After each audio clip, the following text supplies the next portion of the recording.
마가복음 15번째 강의 시간 우리가 함께 갔습니다. 우리가 지난번에 살펴봤었던 내용은 예수님께서 제자들을 2명씩 나누어서 천국 복음을 각 마을과 촌으로 내보내시고 나서 그들이 돌아오게 된 일이 있었고, 그 일로 인해서 예수님에 관한 소문이 더 많은 곳으로 전파가 되었다 그랬고, 그 전파된 소식이 어디까지 알려지게 되냐면 당시에 유대의 왕이었던 이 헤롯에게도 그 소식이 알려지게 됩니다. 귀신들이 쫓겨나가고 병자들이 나음을 입고 하는 그 이야기들이 헤롯에게 들려지면서 헤롯은 두려움을 갖게 되었던 것 우리가 살펴보았어요. 왜 그가 그런 두려움을 가졌느냐? 그가 생각하기에는 아마도 이 세례자 요한이 다시 살아난 게 아닌가 하는 그런 두려움을 그가 갖게 된 겁니다. 그가 잔치 자리를 배설했을 때 그를 결국 죽이라고 하는 명령을 내리게 되면서 그 죄책감을 계속 마음속에 가지고 있었기 때문에 그러합니다. 그 죄책감을 가졌을 때 그가 올바른 길을 통해서 그 죄책감을 해결하지 못하고 계속 마음에 꼭꼭 그것을 담아두고 있었기 때문에 혹여나 세례자 요한이 다시 되살아나면서 이런 놀라운 일들이 계속 일어나고 있는 게 아닌가 하는 그런 마음을 갖게 되었던 겁니다. 그리고 이제 오늘 우리가 이제 살펴보는 내용은 바로 오병이어의 사건이 기록되고 있다는 겁니다. 이 오병이어 사건은 복음서 4개 중에 다 기록이 되고 있다는 면이 좀 특별합니다. 요한복음에 기록이 되지 않고 마태나 마가나 누가복음, 공관복음이라고 부르는데 여기에서 되게 이렇게 공통적으로 기록이 돼도 요한복음에서는 기록이 안 되는 게 있는데, 이 오병이어 사건은 복음서 4곳에 다 기록이 되고 있다 하는 것입니다. 이 공관복음서의 기록은 큰 차이가 없어요. 대동소이합니다. 객관적으로 언제 일어났고 거기에 무슨 일이 있었고 그 결과 어떠한가 하는 형식으로 이 오병이어 사건을 기록하고 다음 또 행적으로 넘어가게 돼요. 그런데 이 요한복음이 기록하고 있는 이 오병이어 사건은 객관적인 사실을 기록하는 것뿐만 아니라 놀랍게도 그 이후에 그 사건에 대한 예수님의 설명까지 이 요한복음은 자세하게 기록을 해주고 있다는 면에서 다른 3권의 복음서와는 다른 차이점을 가지고 있고, 예수님께서 왜 그 일을 행하셨는가 혹은 무엇을 기대하셨는가에 대한 그런 이유를 혹은 목적을 우리는 이 요한복음을 통해서 제대로 살펴볼 수 있게 된다 하는 겁니다. 그래서 이 4복음서가 다 기록하고 있다라는 말은 이 사건 자체가 굉장히 중요한 의미를 갖는다 하는 것을 우리에게 보여주는 뜻이 되겠죠. 당시에 유대인의 왕이었던 이 헤롯은 우리가 알고 있는 것처럼 그는 자기 자신을 자랑하고 자기 이름을 높이기 위해서 잔치를 열어서 사람들을 초대합니다. 그리고 그 잔치 자리에서 사실 그의 딸이었던 헤로디아의 요구, 또 그의 아내의 이 요구에 따라서 결국은 이 세례자 요한의 목을 치게 되는 그런 일로 인해서 결국 큰 살인을 벌이게 되는 결말을 보여주지만, 진정한 이스라엘의 목자, 자기 백성들의 참되신 왕이신 예수님은 무리들을 불쌍히 여겨주시고 가르치시고 그들의 필요를 채워주신다 하는 면에서 당시의 정치적인 왕과 진정으로 자기 백성의 왕이신 예수님이 너무나 대조적으로 행하시는 모습들이 보여지고 있다 하는 것입니다. 오늘은 이 오병이어 사건을 우리가 함께 살펴보면서 또 이것을 통해 주시는 교훈을 우리가 함께 생각해 보겠습니다. 너무나 잘 아는 이야기예요. 오늘 우리가 읽는 이 마가복음에서는 이 오병이어 사건을 시작하면서 예수님께서 제자들을 파송해서 보냈던 그 사건과 연결을 시켜서 그 내용을 소개해주고 있습니다. 우리가 읽은 말씀 한번 가서 보세요. 30절 말씀에 이렇게 시작합니다. 사도들이 예수께 모여 자기들이 행한 것과 가르친 것을 낱낱이 고하였다. 그 사이 막간에 기록되고 있었던 것이 어떤 이야기였어요? 우리가 지난번에 살폈었던 헤롯과 세례자 요한의 촬영 사건에 대한 이야기를 우리가 봤는데, 이것은 어떻게 보면 좀 내용이 설명이 돼서 삽입이 된 그런 설명들이 많이 있지만, 이제 그것을 우리가 이제 다시 떼어놓고 생각하면, 제자들을 파송해서 천국 복음을 전파하시고 난 다음에 이 제자들이 와서 이러이러한 일들이 있었습니다. 어떤 마을에서는 이랬습니다. 누구는 이랬습니다. 하는 것들을 이제 제자들이 예수님께 찾아와서 낱낱이 그리고 상세하게 그것들을 보고하는 이야기로부터 이 오병이어 사건이 이제 시작이 되고 있다 하는 것입니다. 하나님 나라의 복음을 전하고 또 그곳에 가서 행했던 일들, 또 가르쳤던 일들, 또 있었던 일들을 자세하게 이야기를 나누면은 시간이 많이 흘렀을 것입니다. 간단한 보고가 아니었어요. 낱낱이 구하였다. 하루 동안이 아니라 몇 날 며칠을 아마도 다녀왔을 테니까 얼마나 할 얘기가 많겠습니까? 일종의 전도 현장에 가서 있었던 많은 일들을 낱낱이 다 말씀을 드리고 나누는 시간들을 가진 것입니다. 피곤했겠어요. 그죠? 적지 않은 시간이 흘러가면서 육체적으로는 상당히 피곤하고, 또 이러한 일들과 더불어 그들이 때를 제대로 지켜 식사를 하지 못해서 배고픔을 느끼고 있었던 이 제자들에게 예수님께서는 좀 한적한 곳에 피해서 그곳에서 좀 쉬도록 해라.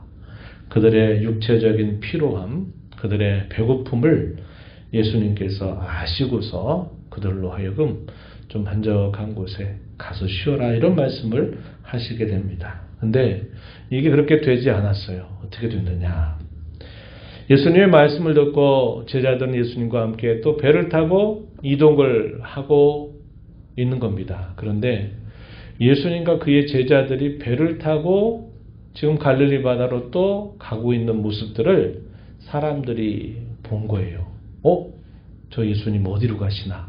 이걸 막 보더니 사람들이 곳곳마다 예수님 저 배를 타고 어디로 가셔? 그러니까 그 가고 있는 모습을 보고서는 이 사람들이 배가 여의치 않으니까 어떻게 하냐면 그 배를 쳐다보면서 육로길을 따라서 예수님이 가는 곳을 계속 따라가는 겁니다.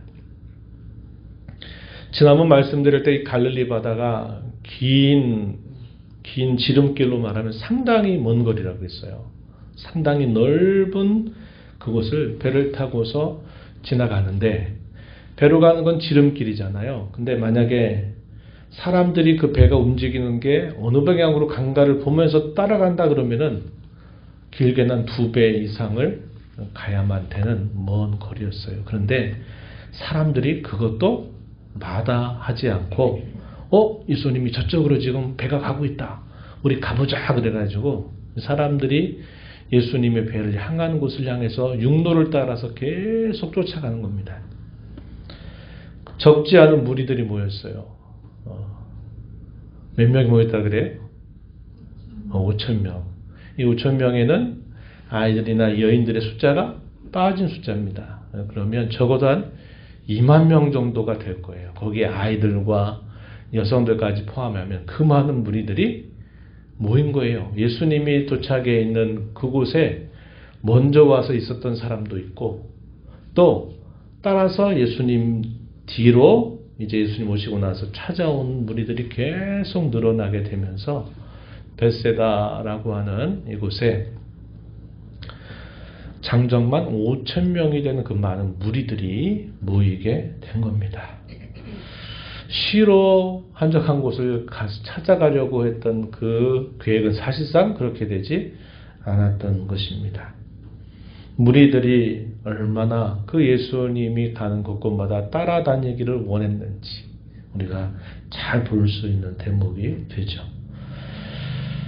많은 사람들이 모여와 있는 겁니다. 그 많은 무리들이 모여 있는 것을 예수님이 보시는데 그들의 그 마음, 그들의 속이 다 보이는 겁니다. 그래서 예수님이 그들을 어떻게 여기셨느냐. 오늘 우리가 읽은 말씀 34절에 보니까 그들을 불쌍히 여기셨다. 이렇게 말씀합니다. 불쌍히 여기셨다. 큰 무리들이 모여와 있는 것을 보셨는데 마치 그들의 형편은 어떠한 형편이냐 소개해 주시기를 목자 없는 양과 같은 형편에 처해져 있는 그들을 예수님이 보시고서는 그들을 불쌍히 여기셨다. 이렇게 표현해 줍니다. 목자 없는 양. 한번 상상을 해보세요. 양은 목자가 없이는 제대로 길을 찾아갈 수가 없어요. 목자의 돌봄이 절대절명으로 필요한 짐승입니다.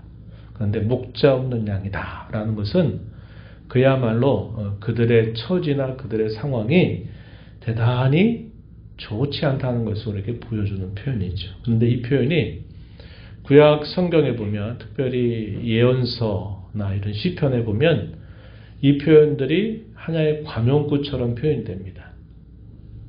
관용구처럼 표현돼요. 목자 없는 양과 같다. 이런 표현이 사용되고 있다는 겁니다. 예를 하나 들어가지고 민수기 17장 17절 말씀을 보면은 이렇게 기록해줘요. 들어보셔도 되고 찾아보셔도 되겠습니다. 그로 그들 앞에 출입하며 그들을 인도하여 출입하게 하사 여호와의 회중이 목자 없는 양과 같이 되지 않게 하옵소서. 기도하는 내용 가운데 목자 없는 양이라고 하는 표현이 등장하고 있어요. 에스겔서에서도 또 표현이 나오고요. 성경의 여러 곳에서 이런 표현들이 하나의 관용구처럼 표현이 되는데 그 뜻을 이해하는 데는 어렵지 않은 표현이다 하는 겁니다. 이게 뭘 나타낼까요? 굶주리고 또 인도와 보호를 받지 못하게 되고 죽음의 위협 앞에 노출되어져 있는 상태다 이 말이죠. 사나운 맹수가 잡아 먹으려고 엎드려 숨어 있는데 길을 잃어버린 양, 목자의 보호를 받지 못하는 양은 언제라도 사나운 맹수의 밥이 될 수 있는 그런 위험한 상태에 있는 거죠. 그 무리들을 보시는 예수님의 눈에는 거기에 모여있는 그 무리들이 마치 목자 없는 양과 같이 그들을 보시고 계시다 하는 겁니다. 굶주려 있고 보호받지 못하고 사망의 죽음의 위협 앞에 놓여있는 그들을 예수님이 보신 것이죠. 그래서 그들을 불쌍히 여기셨다 이렇게 말하는 겁니다. 그들 가운데 세워진 왕은 아까도 우리가 살펴봤듯이 뭐하는 왕이었어요? 자기를 자랑하고 과시하기 위해서 잔치배설하고 거기서 선지자 같은 세례자 요한 같은 사람을 죽이는 일, 백성들을 돌보고 보호하는 왕의 직무를 감당하는 사람이 아니었던 겁니다. 종교 지도자들은 어땠어요? 우리가 너무 잘 알죠?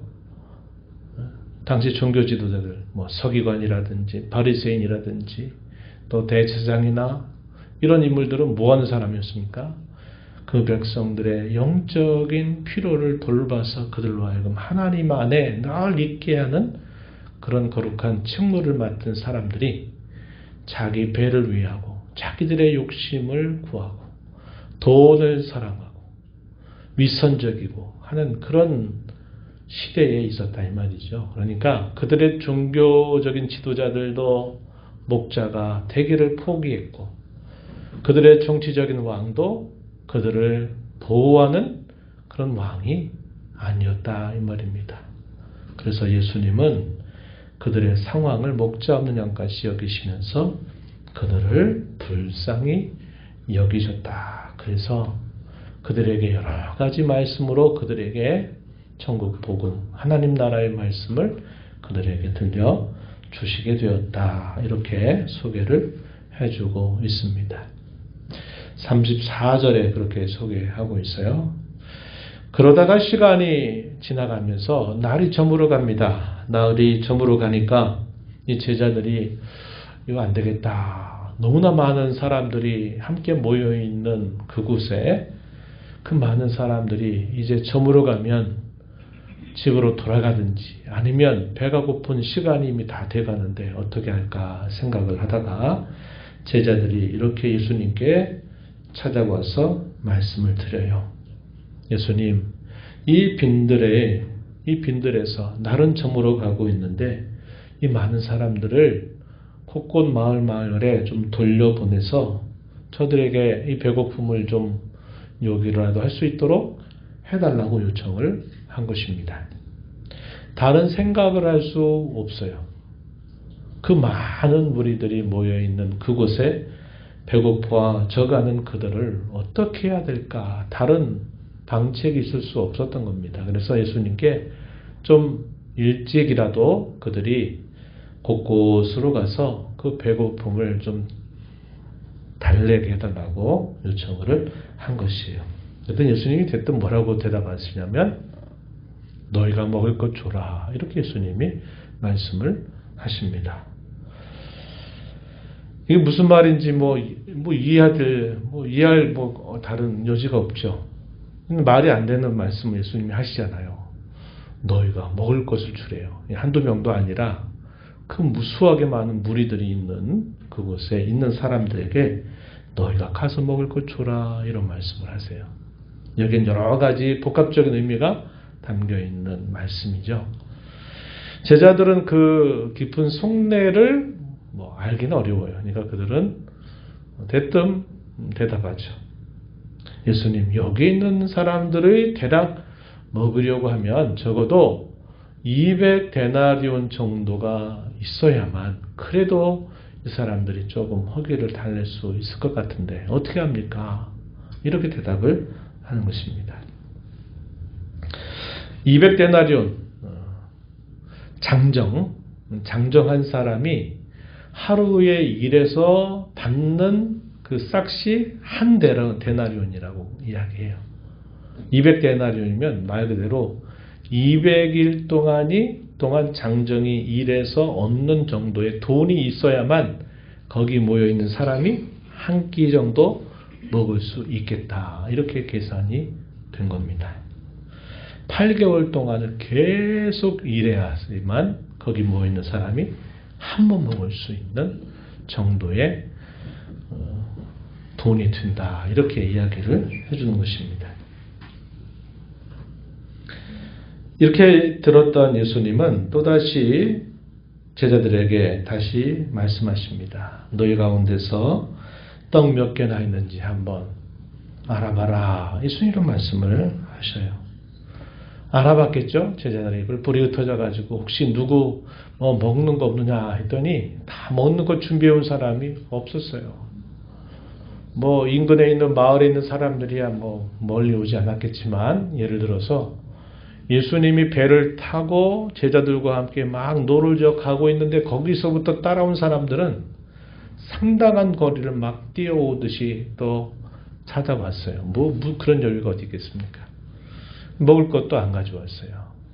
근데 나중에 알아보니까 떡 5개와 물고기 2마리를 가진 사람이 있었죠. 그래서 그것을 예수님께 말씀을 드리게 된 것입니다. 그랬더니 예수님이 뭐라고 말씀하시냐면 이 무리들을 100명씩 혹은 50명씩 이렇게 무리를 지어서 그들을 좀 앉히라고 예수님이 말씀을 하세요. 그런데 그 베세다 광야에는 당시에 푸른 잔디가 이렇게 나 있는 상태였다고 이야기합니다. 이건 이스라엘의 계절이 어떤 계절인가를 보여주는 중요한 단서예요. 마가 요한은 그것을 자세하게 기록을 해주고 있어요. 다른 데서는 이런 기록이 없어요. 그런데 이 마가복음에 보면 푸른 잔디 위라고 하는 그런 표현이 나오죠. 그래서 그들을 100명씩 50명씩 이렇게 앉힌 것입니다. 이렇게 앉히고 나서 예수님이 그때부터 놀라운 일을 행하셔요. 어떻게 하십니까? 하늘을 우러러 보시더니 기도를 올리세요. 그리고 떡 5개의 물고기를 드시고서 기도를 올리시고 난 다음에 떡을 먼저 떼서 막 나누어 주는데 놀라운 일이 펼쳐지는 겁니다. 떡을 떼는데 그 떡이 계속 떡이 떼어지는 일이 생겨난 겁니다. 분명히 제자들은 알고 있었어요.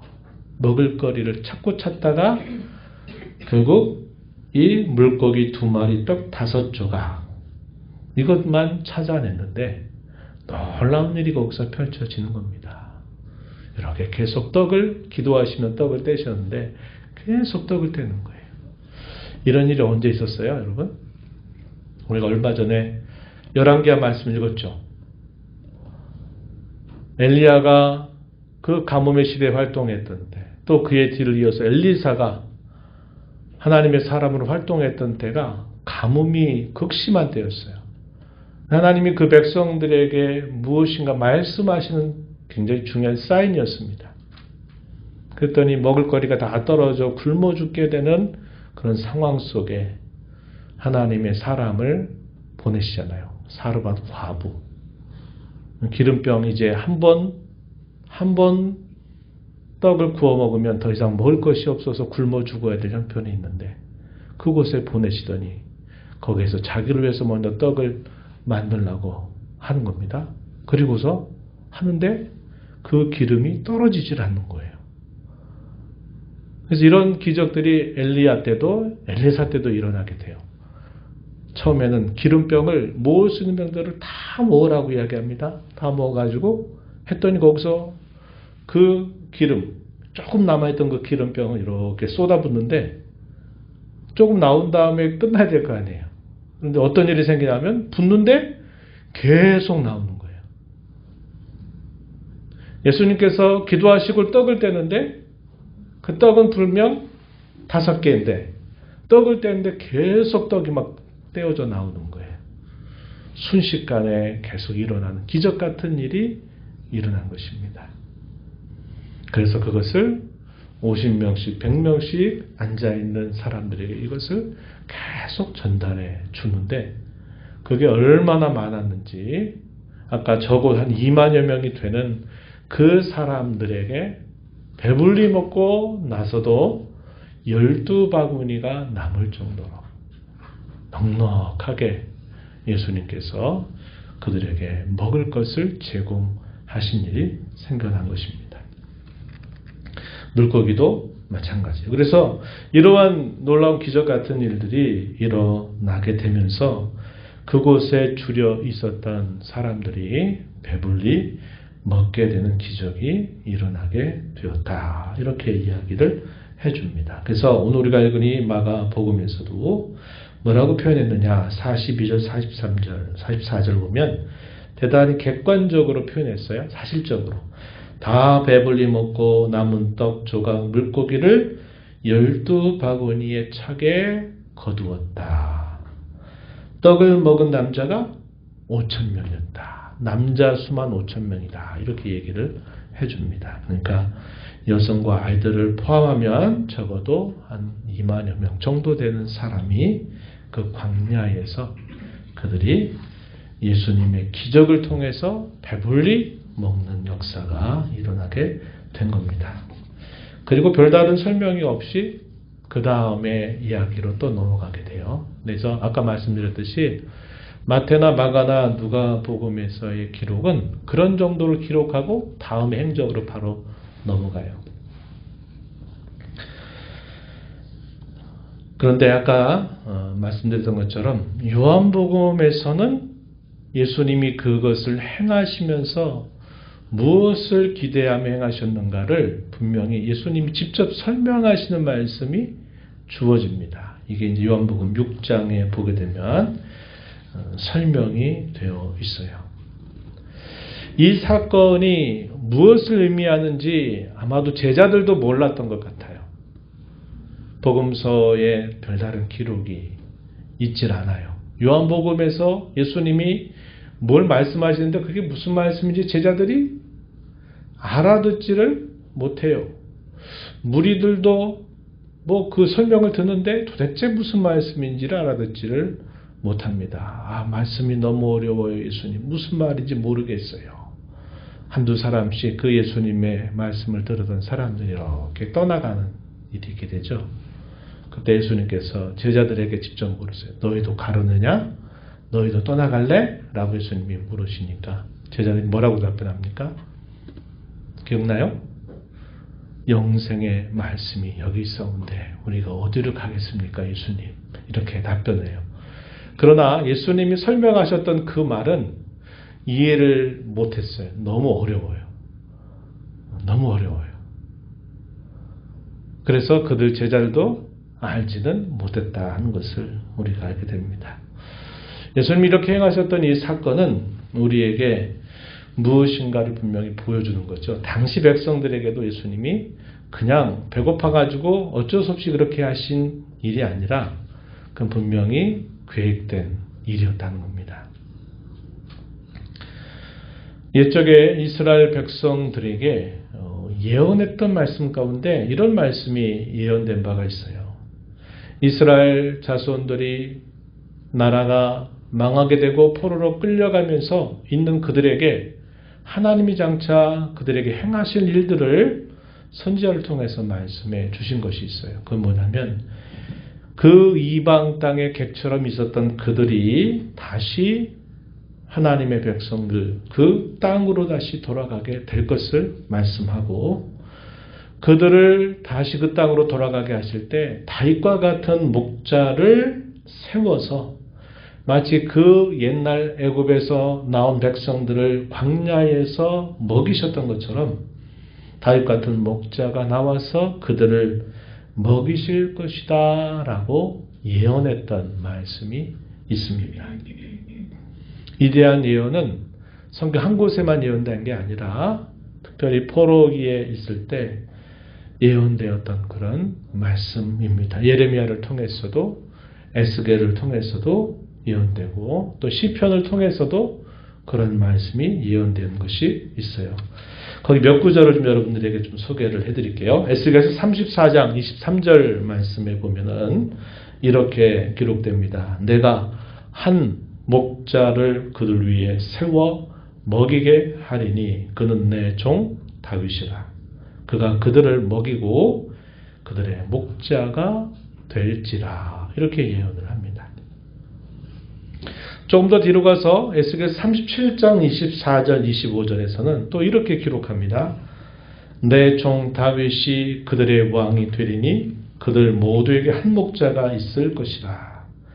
그들이 내 규례를 준수하고 내 율례를 지켜 행하며 내가 내 종 야곱에게 준 땅 곧 그의 조상들이 거주하던 땅에 그들이 거주하되 그들과 그들의 자자 손손이 영원히 거기에 거주할 것이요 내 종 다윗이 영원히 그들의 왕이 되리라. 이렇게 예언을 했습니다. 실제적인 다윗은 그때 존재해요? 존재하지 않아요?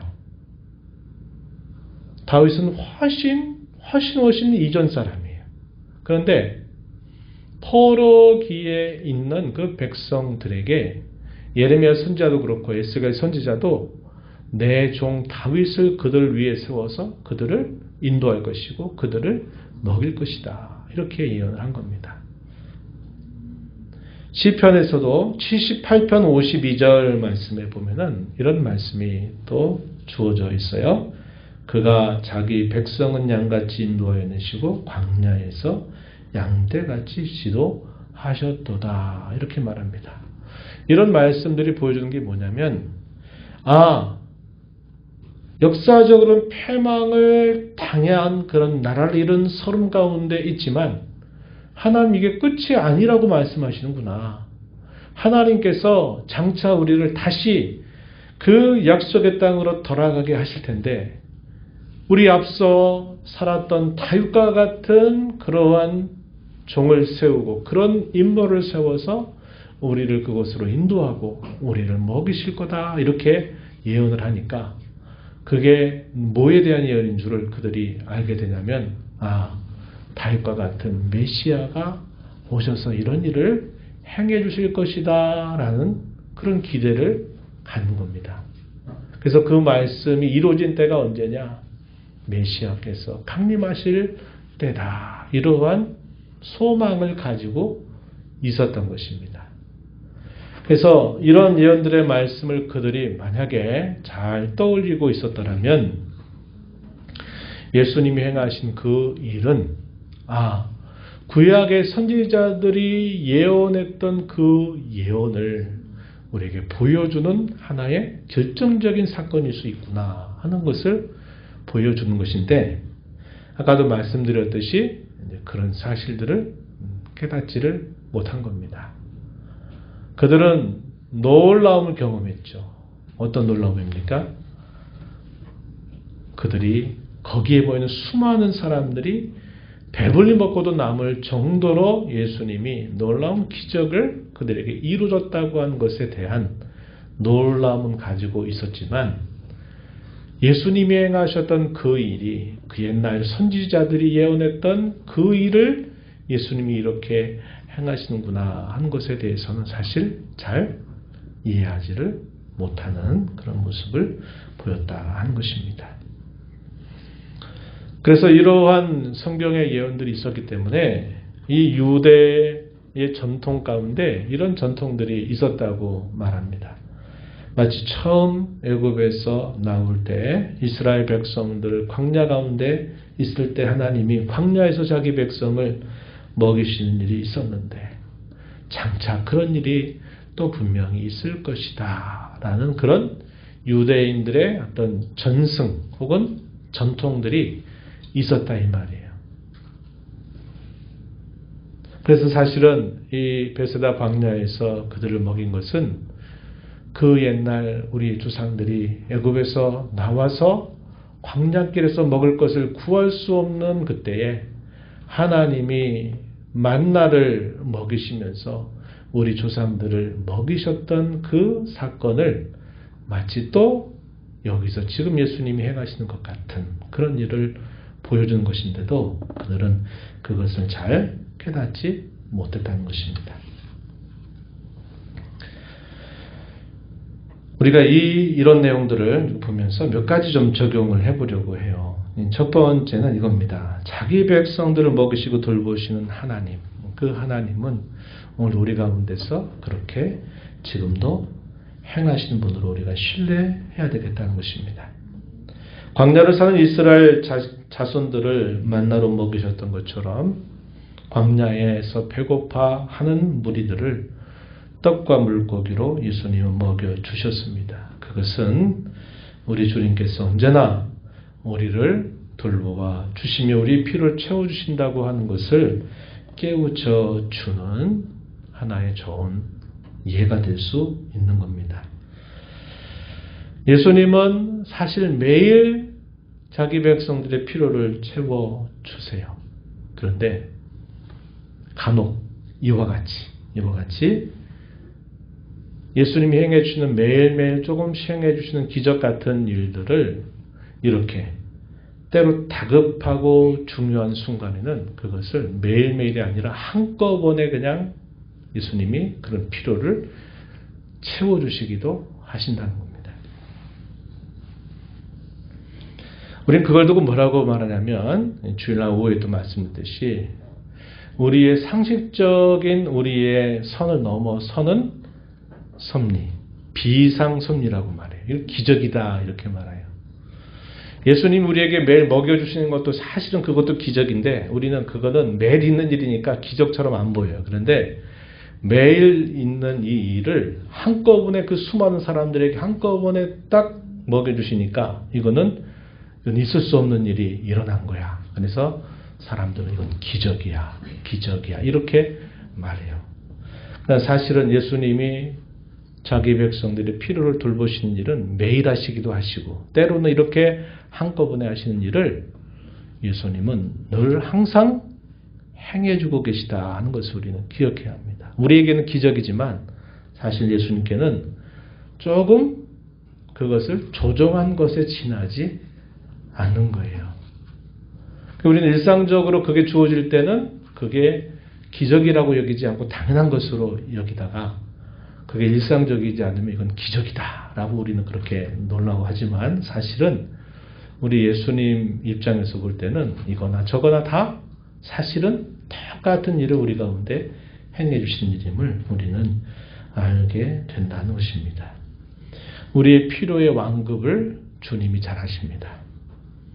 우리의 필요가 급하다 생각할 때는 급한 대로 주께서 우리에게 그렇게 해주실 것이고 우리에게 그 필요가 천천히 시간을 두고 하셔도 되면 또 그렇게 조절하셔서 하실 거예요. 우리의 필요를 잘 아시는 하나님은 우리의 필요의 완급을 조정하시면서 우리의 삶을 붙들어주시고 인도해 주실 겁니다. 그분이야말로 자기 백성의 진정한 왕이시고 진정한 목자가 되시기 때문에 그런 것이죠.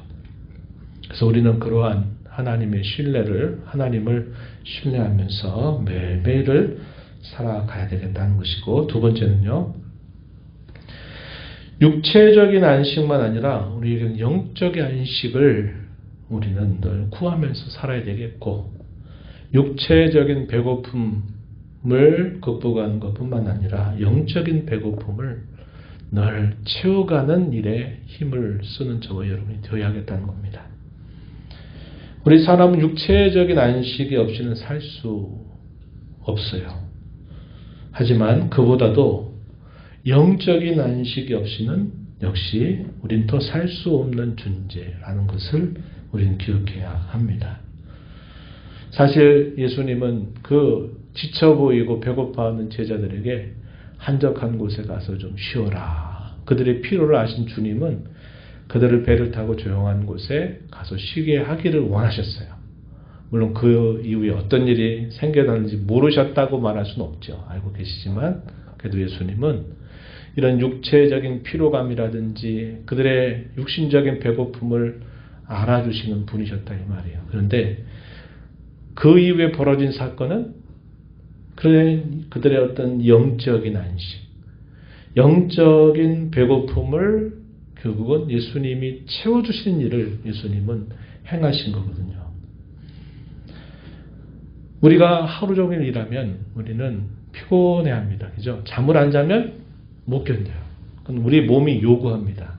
그래서 우리는 밤이 되면 잠을 자야 돼요. 쉼이 반드시 있어야 됩니다. 배고프면 어떨까요?